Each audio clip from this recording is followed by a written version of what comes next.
अगर मैं आपसे पूछूं, हनुमान जी अपनी शक्ति भूल कैसे गए थे?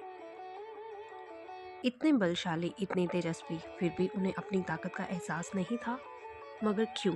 प्रश्न उठता है, क्यों वो अपनी शक्तियों को भूल गए थे? दोस्तों, आपके पास इसका उत्तर है। पहले तो हम यही सोचेंगे, वो भगवान थे, वो कैसे भूल गए? और अगर भूल गए तो फिर उनके पास शक्ति कहाँ से आई?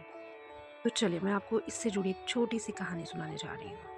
जब माता सीता की खोज के लिए वानर सेना समुद्र किनारे खड़ी थी, सबकी नजरें झुकी हुई थी। समुद्र विशाल था, कोई पार नहीं कर सकता था। वहां कौन उपस्थित था? श्री हनुमान जी। लेकिन वो चुप थे। उन्हें अपनी शक्ति याद ही नहीं आ रही थी। जबकि वो सब कुछ कर सकते थे, मगर उन्हें अपनी शक्तियों का अंदाजा नहीं था। भी वहां पर एक अद्भुत सी लीला हुई। तभी वहां जामावंत जी आए। तभी जामावंत जी ने उन्हें कहा, हनुमान, तुम वायु पुत्र हो, तुम में असीम शक्ति है। और जैसे ही ये शब्द उनके कानों में गए, उनको अंदर एक कुछ जागरण सा हुआ। बाहर नहीं, यानी कि अंदर।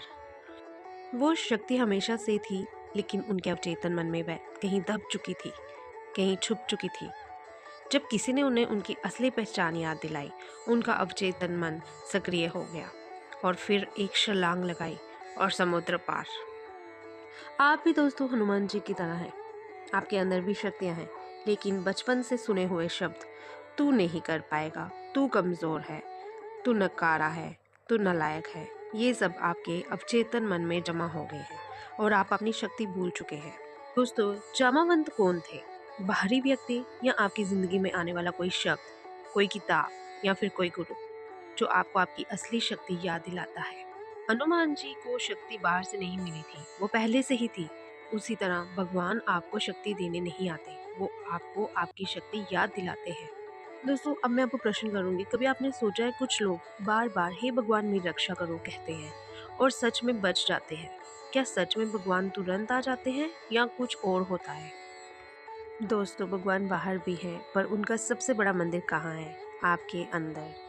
जब आप बार बार नाम जपते हैं तो आप अपने अवचेतन मन की शक्ति से भरते हैं। इसलिए कहा जाता है, जैसी भावना वैसा भगवान। भगवान चमत्कार करते हैं, पर वह चमत्कार अक्सर हमारे ही भीतर छुपा हुआ होता है। अवचेतन मन ही वह शक्ति है जिसे हम कई बार ईश्वर की कृपा कह देते हैं। अक्सर जब हमें मुसीबत आ जाती है तो हम क्या कहते हैं? हे भगवान मेरी मदद करो। लेकिन क्या कभी सोचा है भगवान आपकी आवाज़ कहाँ सुनते हैं? मंदिर में, आसमान में, या आपके अपने अवचेतन मन में? जरा सोचिए, जब आप प्रार्थना करते हो या नाम जप करते हो या भगवान के आगे फरियाद लगाते हो, तो आप किससे बातें कर रहे होते हो? अपने आप से। तो आपको सबसे पहले कौन सुन रहा है? आप खुद सुन रहे हो, आपके कान सुन रहे हैं, आपकी सांसें वहाँ मौजूद है, आपका शरीर वहाँ मौजूद है। और आपके अंदर मन में कौन है? भगवान आपके अंदर ही मन में है, विराजमान है। तो जो उस प्रार्थना को स्वीकार कर देती है, वही अवचेतन मन की शक्ति है दोस्तों, वो कोई और चीज़ नहीं है। आज मैं आपको बताऊंगी कि कैसे आपका अवचेतन मन ही आपकी किस्मत लिख रहा है। आपकी ज़िंदगी को आपका दिमाग नहीं चला रहा, बल्कि आपका अवचेतन मन चला रहा है। और सबसे खतरनाक बात यह है कि 90% लोगों को पता ही नहीं कि उनका जीवन कौन कंट्रोल कर रहा है। अगर मैं कहूँ कि भगवान से पहले आपका अवचेतन मन आपकी प्रार्थना सुनता है, तो इससे जुड़ी अब आपको मैं एक सच्ची कहानी सुनाने जा रही हूँ। एक गांव में एक युवक रहता था। वह रोज भगवान शिव की पूजा करता था। हर सुबह वह कहता था, महादेव आप मेरे साथ हो, मुझे कोई हरा नहीं सकता। ये उसकी प्रार्थना होती थी। घर से निकलते वक्त, उठते बैठते, खाना पीते, ये हर वक्त वो ये शब्द दोहराता था, जैसे कि ये उसने अपना कवच बना लिया था। एक दिन उसे पहाड़ से नीचे फिसलने का खतरा हुआ। उसका पैर फिसला, पर उसने तुरंत चट्टान पकड़ ली और वह बच गया। और वह रोते हुए बोला, महादेव आपने बचा लिया। लेकिन सच क्या था? वह रोज अपने मन में ये विश्वास बढ़ रहा था, मैं सुरक्षित हूँ, शिव मेरे साथ है। उसका चेतन मन पहले से प्रोग्राम्ड था। खतरा आते ही घबराने की जगह उसने प्रतिक्रिया करना शुरू कर दिया। दोस्तों, यहाँ अवचेतन मन कैसे काम किया? रोज का विश्वास, रोज की भावना, रोज का जप उसके अवचेतन मन में बैठ गया। जब संकट आया, उसका कॉन्शियस माइंड डर सकता था, लेकिन अवचेतन ने तुरंत एक्शन लिया।